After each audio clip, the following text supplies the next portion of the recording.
Hello bachcho, let's read the question.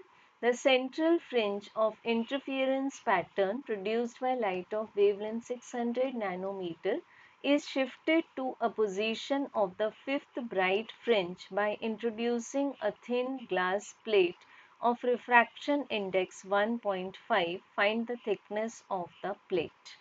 बच्चों हमें consider करना है एक इंटरफियरेंस पैटर्न। तो मान लेते हैं यंग्स डबल स्लिट एक्सपेरिमेंट, जिसमें कि सबसे पहले लेते हैं primary source of light, then हम लेते हैं दो नैरो स्लिट्स, इस तरह से रिप्रेजेंट कर देते हैं S1 S2 से, और इनके बीच का स्लिट सेपरेशन है स्मॉल d।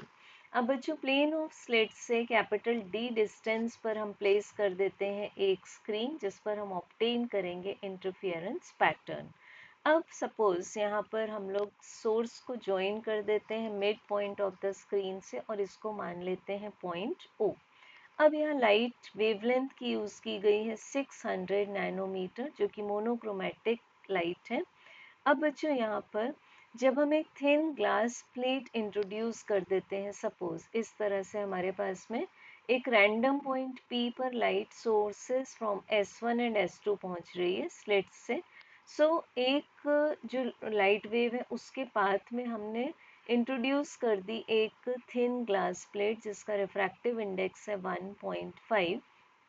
तो बच्चों हम देख सकते हैं यहाँ पर कि जो सेंट्रल ब्राइट फ्रिंज थी, यहाँ मिल रही है हमें 0th ऑर्डर की सेंट्रल ब्राइट फ्रिंज, वो कहाँ शिफ्ट हो चुकी है, उसकी शिफ्टिंग हो चुकी है जहाँ पहले मिल रही थी हमें फिफ्थ ब्राइट फ्रिंज। तो हमें फाइंड करनी है कि इस प्लेट की थिकनेस T क्या होगी। बच्चों हम शिफ्ट को एक्सप्रेस करते हैं, शिफ्ट को मान लेते हैं हम यहाँ पर x, ठीक। Let this distance be shift and this is denoted by x। तो शिफ्ट को हम डिनोट करते हैं d divided by d within bracket mu minus 1t से, और ये किसके इक्वल हो चुका है, हमारे पास में 5 बीटा के इक्वल हो चुका है। तो बीटा को हम एक्सप्रेस करते हैं lambda D divided by small D से, जो कि दो ब्राइट और डार्क कंजिक्यूटिव फ्रिंजेस के बीच का डिस्टेंस है। तो बीटा n को हम एक्सप्रेस करेंगे n lambda d by d से। तो हमारे पास में beta 5 means fifth bright fringe का सेंट्रल ब्राइट फ्रिंज से डिस्टेंस हो जाएगा 5 lambda d divided by small d। तो बच्चों यहाँ हम लिख सकते हैं 5 lambda d divided by small d is equal to d by d within bracket mu minus 1t। तो d and small d cancel हो जाते हैं, हमें स्मॉल t इक्वल्स टू क्या मिल जाएगा, यहाँ से देख सकते हैं हम, this is 5 lambda divided by mu minus 1। अब बच्चों यहाँ हम वैल्यूज पुट कर देंगे।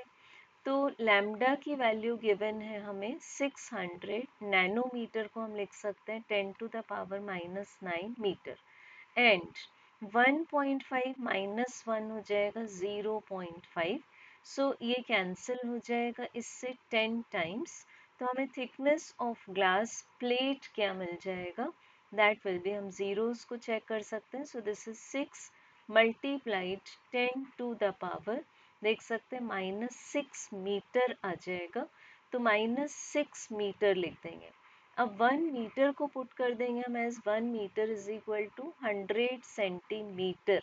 तो जब इसको पुट करेंगे तो हमें फाइनल आंसर मिलेगा 6 multiplied 10 to the power -4 centimetre. बच्चों करेक्ट आंसर होगा ऑप्शन डी। Thank you.